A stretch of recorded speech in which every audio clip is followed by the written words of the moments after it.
नमस्कार, सुबह के 10 बज चुके हैं और आप देख रहे हैं सवाल 10 बजे। आपके साथ मैं हूं मोनिका सिंह। आज का सवाल सीधा है, क्या ट्रंप की रणनीति उल्टी पड़ गई है? दुश्मन आगे है, अमेरिका पीछे है, और ये वही अमेरिका है जो हर मोर्चे पर आगे रहता था। लेकिन हालात अब ऐसे हो गए हैं जहां वॉर रूम में सन्नाटा और डिप्लोमेसी में हिचकिचाहट नजर आ रही है। डोनाल्ड ट्रंप जो हर बार अमेरिका फर्स्ट की बात करते हैं, आज उसी अमेरिका को वो बैकफुट पर ले आए हैं। मिडिल ईस्ट का नक्शा बदल चुका है और बदलाव की धुरी पर इस वक्त ईरान खड़ा है।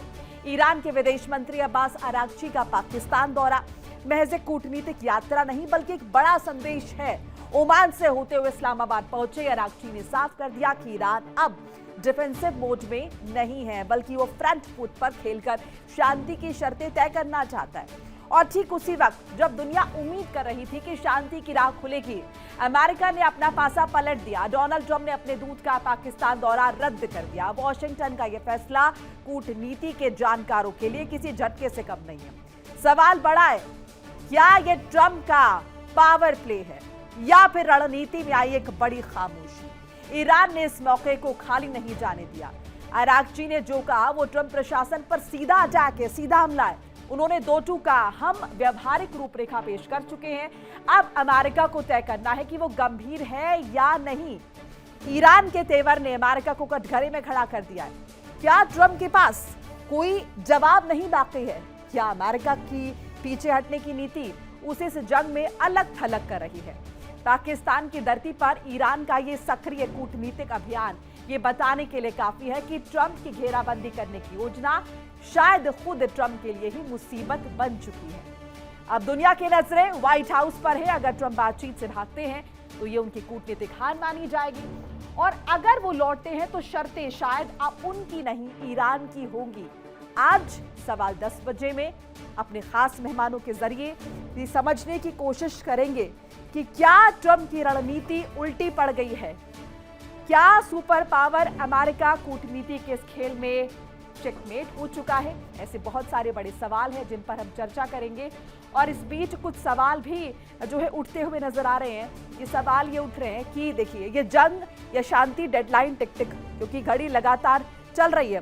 ट्रंप का ईरान को नया अल्टीमेटम, अब ईरान ने अल्टीमेटम दिया है डोनाल्ड ट्रंप को। 3 दिन में समझौता नहीं तो तेल पाइपलाइन फटेगी, ये ट्रंप की तरफ से कहा गया। ट्रंप ने अल्टीमेटम दिया, 3 दिन का वक्त। मिडिल ईस्ट में तनाव के बीच बयानबाजी का दौर हम लगातार देख रहे, स्टेटमेंट से एक के बाद एक आ रहे। ईरान का न्यूक्लियर और होर्मुज पर समझौते से इनकार। ईरान ने कह दिया कि न्यूक्लियर पर कोई कॉम्प्रोमाइज नहीं होगा। ट्रंप के बयान के बाद ईरान की कूटनीतिक हलचल भी अब तेज नजर आ रही है, लेकिन अब ईरान ऑप्टिमिस्टिक नजर आ रहा है। 3 दिन में दूसरी बार अरागची इस्लामाबाद पहुंचे, और ये दिखाता है कि वो कितने ज्यादा पॉजिटिव है इस बातचीत के लिए।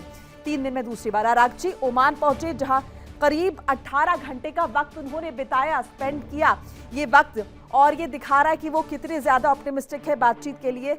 ओमान में 18 घंटे तक सीक्रेट बातचीत चली है। ये बातचीत क्या चली है वो देखना होगा, लेकिन निश्चित तौर पर इसी के आगे पीछे घूम रही। अरागची रूस पहुंचे और पुतिन से भी मुलाकात करने वाले हैं।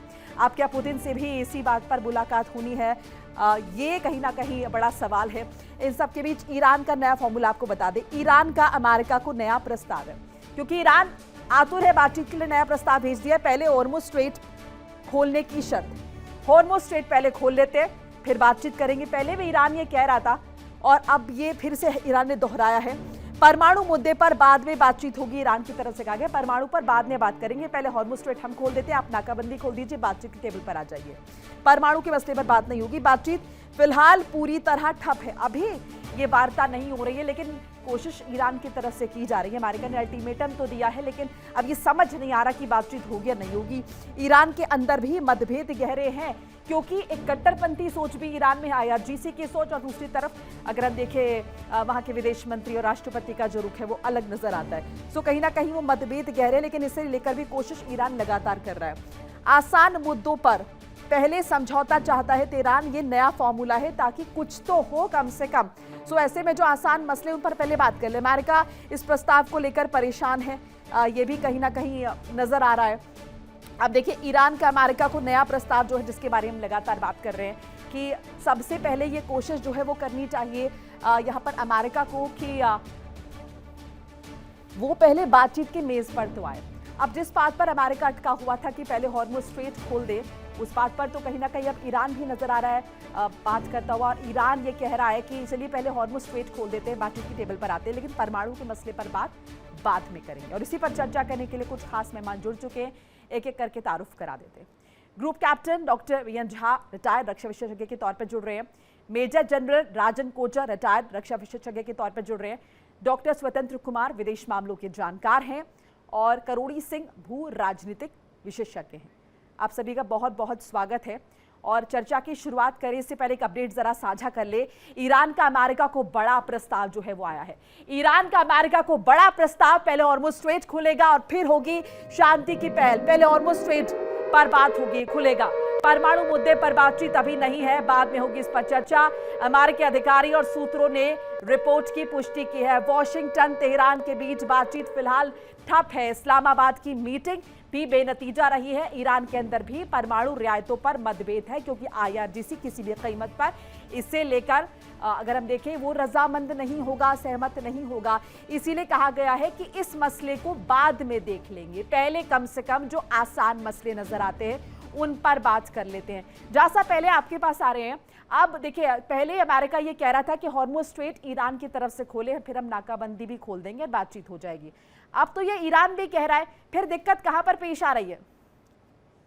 देखिए, दिक्कत पेश आ रही है वहां पे मोनिका जी, जहां पे कि ईरान ने ये सारा कुछ क्या कराया है, पूरा हॉर्मुज को चोक करने के लिए और ईरान को घुटने पे लाने के लिए। उसका तो मेन मकसद यही था कि ईरान घुटने पे आ जाए और सरेंडर कर दे। सरेंडर तो होने वाला नहीं है। घुटने पे भी लगभग वो आ गया है। उसका जो सैन्य शक्ति है, उसकी जो रिटेलिएशन की क्षमता है वो काफ़ी कम हो गई, लेकिन अभी भी वो रिटेलिएट कर रहा है जहाँ तक उसके। लेकिन मोनिका जी, ये जो पूरा कुछ मामला चल रहा है, इसमें आपने ईरान और अमेरिका की तो बात बता दी, इसमें एक और स्टेक्स होल्डर हैं।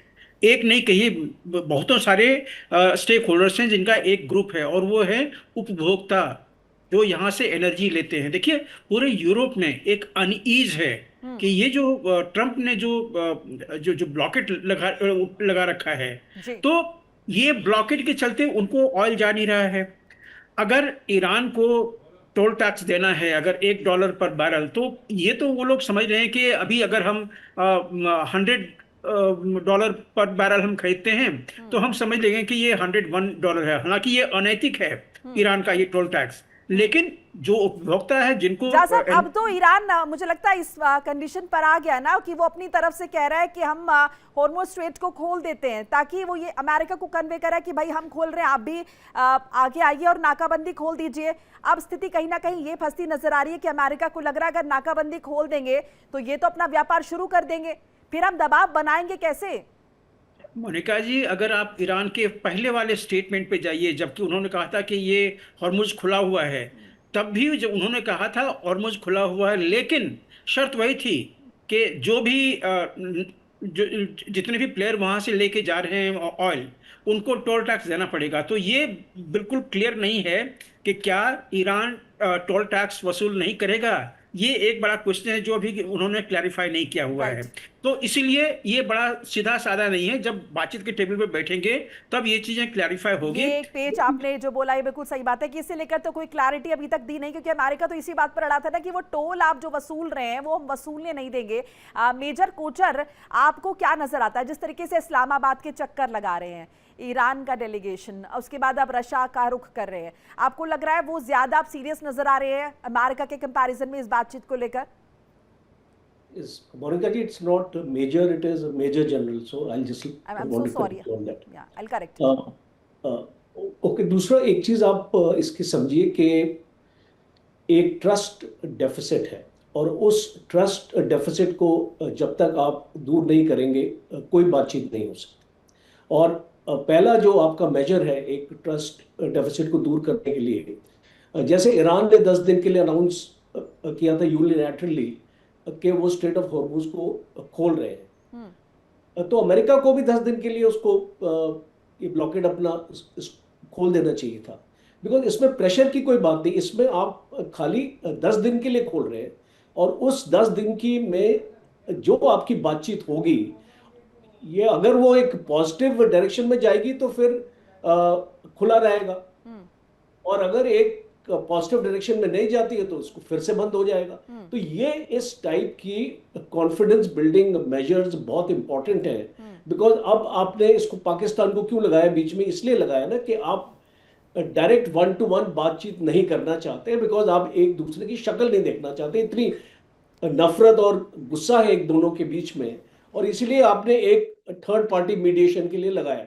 तो जब तक मुझे लगता है कि ये ट्रस्ट डेफिसिट आप इसको दूर नहीं करेंगे, ये बातचीत नहीं होने वाली है। और इसको अमेरिका को समझ लेना चाहिए, जो इसके एडवाइजर्स हैं ना, कुचनर और ये विडकॉफ वगैरह, ये बहुत इनएक्सपीरियंस है डिप्लोमेसी में। मैं हमेशा मानता हूं कि आपको कोई मैच्योर्ड लोगों को डिप्लोमेसी के लिए लाना चाहिए, और ये अपनी बात पे अगर इस तरीके से अड़े रहेंगे तो कोई भी डिस्कशन सामने नहीं आता। दूसरा, ये जो धमकी दे रहा है डोनाल्ड ट्रंप के 2 दिन बाद इसको खोल देगा और ये करेगा वो करेगा, वो जो धमकी जो है ना वो चलेगी नहीं। आपको लग रहा है उसी धमकी का इम्पैक्ट है ये जो स्टेटमेंट आया है ईरान की तरफ से, कि जो नया प्रस्ताव आया है कि हम हॉर्मुज को खोल देते हैं और उसके बाद बात करते हैं, ये उसी धमकी का इम्पैक्ट है, असर है? नहीं, धमकी इसको कोई इम्पैक्ट नहीं, बिकॉज ईरान के ऊपर कोई भी धमकी असर नहीं करती। और उसकी जो IRGC लीडरशिप है अभी, वो बहुत एक हार्ड लाइन हो चुकी है। इट्स नॉट लाइक 27 फरवरी को जो एक डील हो रही थी, उस टाइम पे खोमेनी थे वहां पे, और वो एक जो इतना हार्डलाइन स्टांस हमने देखा नहीं था उस टाइम पे, जो आज देख रहे हैं। और ये जो स्टांस बहुत ही इसको हार्डलाइन है अभी, और इसीलिए अमेरिका को भी अपना रुख जो है थोड़ा उसको नरम करने की जरूरत है, क्योंकि जब तक आप एक दूसरे की बात पे ऐसे अपने अड़े रहेंगे, इस बातचीत आपकी कैसे हो सकती है। इसीलिए 2 बार अराबची अभी पाकिस्तान इसको सेकंड ट्रिप भी अभी होने वाला है। वो क्यों हो रहा है, और इसको ओमान से भी बातचीत हो रही है, because Oman is also stakeholder in the Persian gulf. और आपका गल्फ ओमान आप देखिए बिल्कुल एक माउथ है पर्शियन गल्फ के इस लिए। और एक चीज और है, इस ईरान पार्लियामेंट ने एक आपका रेजोल्यूशन भी पास किया हुआ है कि ये जो स्ट्रेट ऑफ हॉर्मुज है, ये ओमान और ईरान के कंट्रोल में रहेगा। और इसीलिए हम ये टोल टैक्स की बात करते हैं। टोल टैक्स भी होगा, क्योंकि जब तक आप उनके अकाउंट्स को अनफ्रीज नहीं करेंगे, उनको इसको पैसा उनको रिलीज नहीं करेंगे, वो अपनी इसको इकोनॉमी को कैसे चलाएंगे, मुझे बताइए। और इतना इसको नुकसान हो चुका है ईरान का इस लड़ाई में। यही तो अमेरिका चाहता भी। नसर, मैं आपके पास लौट रही, अपडेट जरा साझा कर ले, फिर आप लोग के पास लौट रहे हैं। डोनाल्ड ट्रंप की आज बड़ी हाई लेवल मीटिंग होनी है, ये बड़ी जानकारी आपको बता रहे हैं। High level meeting Donald Trump की आज एक व्हाइट हाउस सिचुएशन रूम में आपात बैठक बुलाई गई है। ईरान वार्ता में फंसे डेडलॉक पर मंथन होगा। टॉप सुरक्षा अधिकारी और सैन्य जनरल मौजूद रहने वाले हैं इस दौरान, और जंग के अगले कदम पर बड़ा फैसला होगा।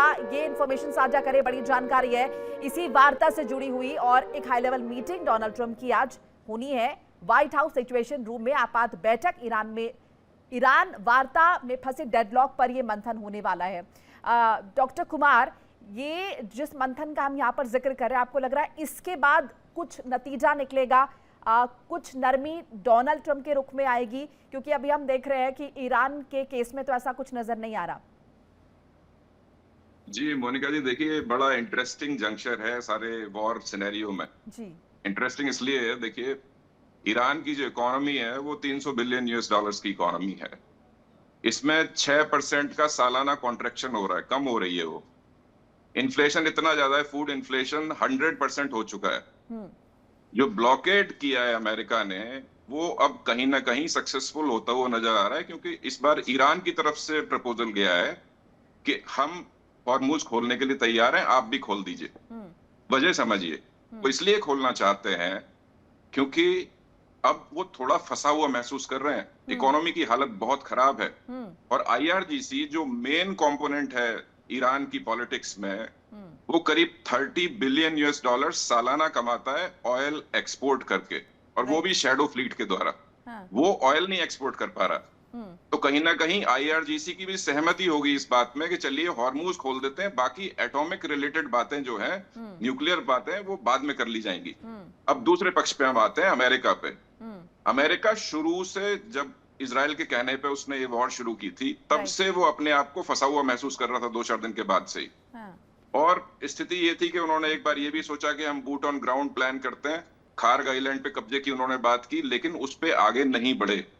वजह यही थी कि वहां पे उन्हें ये खतरा था कि हमारे बहुत सारे सोल्जर्स मारे जा सकते हैं। American don't like dead bodies, they don't like body bags. तो वो वहां से पीछे हट गए और जो उन्हें बेहतर रास्ता नजर आया, उन्होंने गल्फ ऑफ ओमान में जाके ब्लॉकेड कर दिया हॉर्मूज का।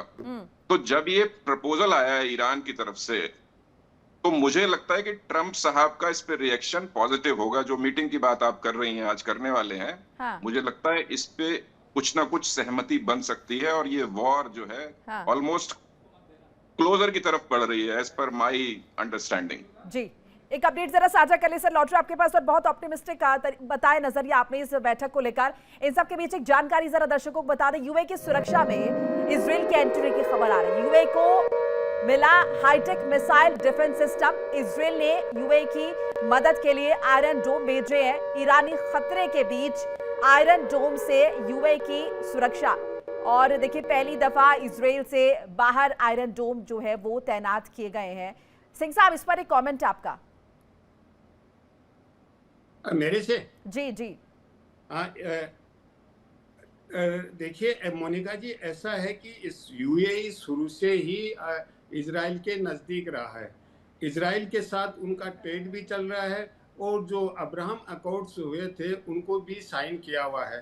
तो इजराइल के साथ यूएई की पार्टनरशिप है। और अभी जो 40 दिन का युद्ध हुआ, उस जंग में भी सबसे ज़्यादा यूएई का ही नुकसान हुआ है।